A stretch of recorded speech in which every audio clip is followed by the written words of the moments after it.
अभ्यर्थियों के लिए मेरा विशेष मैसेज है। साथियों, कंप्यूटर अनुदेशक भर्ती वो भर्ती है जिसके लिए शुरू से ही संघर्ष किया गया है। पूर्व शिक्षा मंत्री और सरकार ने कह दिया था कि संविदा पे भर्ती करेंगे, लेकिन हमने नहीं माना। इसके लिए संघर्ष किए, लखनऊ उत्तर प्रदेश गए, लड़े और जीते। 19 जुलाई 2021 को प्रियंका गांधी जी से मुलाकात होती है और 23 जुलाई 2021 को कैबिनेट की मीटिंग में मुख्यमंत्री जी नियमित तौर पर भर्ती निकालने की घोषणा करते हैं। वो एक ऐतिहासिक संघर्ष की जीत थी। उसके बाद विज्ञप्ति जारी करवाने के लिए संघर्ष, फिर परिणाम के लिए संघर्ष, और साथ ही परिणाम जारी होने से पहले काफी अभ्यर्थियों ने बताया कि इस बार हमारे जो पेपर में जो क्वेश्चन आए हैं उनका लेवल नेट और गेट का था, इस बार पूरी सीटें नहीं दी जाएंगी। उन्होंने दूसरा कारण और बताया कि 11 क्वेश्चनों में से बोले कि 4 क्वेश्चनों को चेंज कर दिया गया, डिलीट कर दिया गया, और 6 को चेंज कर दिया गया। उन्होंने मुझे बताया 11 क्वेश्चन बता दिए, 4 को चेंज और 7 को 4 को डिलीट और 7 को चेंज कर दिया गया, ये उन्होंने बताया। साथियों, मुझे भी लगा कि पहली भर्ती इतनी सीटें खाली नहीं रह सकती, कहीं ना कहीं जो इनका पेपर लेवल कठिन बता रहा है कि गेट और नेट का बताया, कहीं ना कहीं अभ्यर्थियों के साथ। मैंने उनकी पीड़ा जानी और समझी और मैंने वादा किया, जो चयनित अभ्यर्थी थे उनसे भी वादा किया कि मैं आपकी ज्वाइनिंग प्रक्रिया में किसी प्रकार की बाधा नहीं आने दूंगा।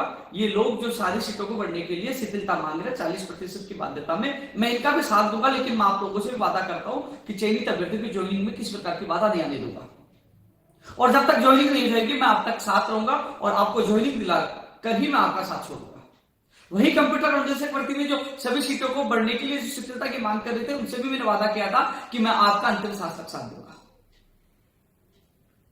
संघर्ष लंबा चला, गुजरात तक पहुंचे, और गुजरात में जो परिस्थितियां बनी सब लोगों ने देखा होगा। लेकिन मैं कुछ दिन से देख रहा हूं काफी लोग तो जो गुजरात नहीं गए वो भी ट्वीट कर रहे हैं, और काफी लोग वो है जो गुजरात गए वो भी आईडी फर्जी बनाकर जिस प्रकार वो ट्वीट कर रहे हैं उनको शोभा नहीं देता। आज मैं वीडियो डालकर उनको बताना चाहूंगा कि क्या मेरा गुनाह था कि मैं आप लोगों के लिए सड़कों पे सोया, जेल गया, दीपावली तक वहां बनाई, और आप जिस प्रकार सोशल मीडिया पर आप फर्जी आईडी बना के जिस प्रकार कह रहे उपेंद्र यादव ने धोखा दे दिया, उपेंद्र यादव भूल गया। धोखा मैंने नहीं दिया, धोखा सरकार ने दिया है। सवाल आपको सरकार से करना चाहिए। जिस व्यक्ति ने आपका साथ दिया जब आप भूखे मर रहे थे, तब मैं मेरे दोस्तों से पैसे उधार के 21,000 रुपए नगद आप कंप्यूटर अनुदेशक भर्ती के अभ्यर्थियों को मैंने दिए 21,000 रुपए नगद। जब हालत खराब हो गई थी, खाने के पैसे नहीं थे, तो मैंने मेरे दोस्तों से लेकर मैंने दिया, नहीं आप भूखे नहीं रहोगे। जब बिछाने के लिए कुछ नहीं था, सभी के लिए मैंने बिछाने के लिए तिरपाल की व्यवस्था की, पैसे मैंने मेरे दोस्तों से लेकर मैंने कर्जा लेकर मैंने दिए। जब हम मंदिर में सो रहे थे, मंदिर का किराया भी मैंने दिया, बहुत कुछ किया। जेल गया, धक्के गए, और फिर सवाल उठाए संघर्ष पे। धोखा उपेंद्र यादव ने नहीं, धोखा सरकार ने दिया, सरकार से सवाल करना चाहिए। लेकिन आईडी चेंज करके फर्जी आईडी बनाकर और सवाल उठा रहे उपेंद्र यादव भूल के धोखा दे। उपेंद्र यादव नहीं बोला। अब मैं एक चीज कहना चाह रहा था, अब राहुल गांधी जी एक बार नहीं 5 बार मिले, राहुल गांधी जी ने भी निर्देश दे दिए आपके संबंध में। आप जो बता रहे थे कि राहुल गांधी जी ने कहा इनका काम होना चाहिए, तो क्या उस समय राहुल गांधी जी से जो लड़का मिलकर आया उसकी गलती है? तुम क्या उसको गालियां दोगे? क्या मिलकर आए थे, काम के लिए हुआ? डॉक्टर किरोड़लाल मीणा जी के धरने में आप बैठे, किरोड़लाल मीणा जी ने आपकी आवाज उठाई, सरकार ने नहीं सुनी, क्या आप डॉक्टर किरोड़लाल मीणा जी गले दोगे कि आपने हमारा काम नहीं कर रहा है? साथियों, जो राहुल गांधी जी से जो लड़का मिला उसने भी बेहतरीन प्रयास किया, डॉक्टर किरोड़लाल मीणा जी ने भी अपने तरफ से बेहतर प्रयास किया, मैंने मेरा बेहतर प्रयास किया। धोखा सरकार ने दिया है। लेकिन आप आइडिया चेंज करके जिस प्रकार अपने संस्कार दिखा रहे अपने माँ बाप से जो मिले कि आपको ऐसे संस्कार मिले, वो अच्छा शोभा नहीं देता। जिस व्यक्ति ने अपने जेब से पैसा खर्च करके वह 38 दिन तक पड़ा रहा, वह पैरों में छाले पड़ गए, अपने माँ बाप परिवार से दूर रहा, सड़कों पे सोया, और आपको किसी प्रकार की समस्या नहीं आने दी। और सबसे बड़ी बात, वहां गुजरात में मीडिया के सामने भी जाते थे या राजस्थान में मीडिया के सामने जाते थे, सबसे पहले आप कहते हमारी मांग उठाओ, और सबसे पहले प्राथमिकता से आपकी मांग उठाते थे। और जब मुख्यमंत्री जी से मिलने की बात हुई, सबसे पहले आपके व्यक्ति ने बात रखी, और जहां सीएमओ में मुख्यमंत्री प्रमुख सचिव से बात हुई, 1 नहीं 2 डेलीगेशन आपके व्यक्ति के, और मजबूती से मैंने आपकी बात रखी, कहीं पे भी आपका पक्ष कमजोर नहीं पड़ने दिया। उसके बावजूद भी आप लोग जिस प्रकार ओछी जो भाषा का प्रयोग करें वो बिल्कुल गलत है।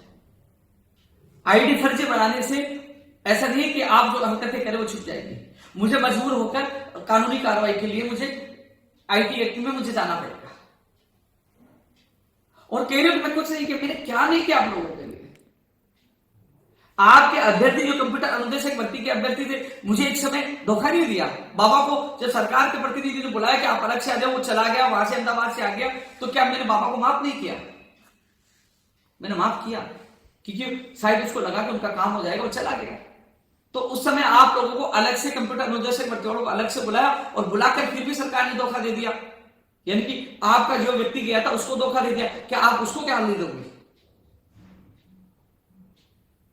आपने देखा कि हम लोग कितने दिनों से संघर्ष के, आप पंचायती राज जेई भर्ती का उदाहरण देना चाहूंगा। हम लखनऊ गए थे, उसमें समझौता होता हम भर्ती निकालेंगे जनवरी फरवरी में, जब दिसंबर में वापस लौटे तब मंत्रियों से लेकर समझौता था, बजट की घोषणा था, आज तक उनका काम हुआ, लेकिन उन्होंने ऐसा तकनीक की आज वो सम्मान करते हैं, आज भी कहते हैं भैया हमारा साथ दो, आप हमारा काम करा सकते हो। कभी वो हरकत नहीं की जैसे हरकतें आपके साथ ही आप लोग कर रहे हो,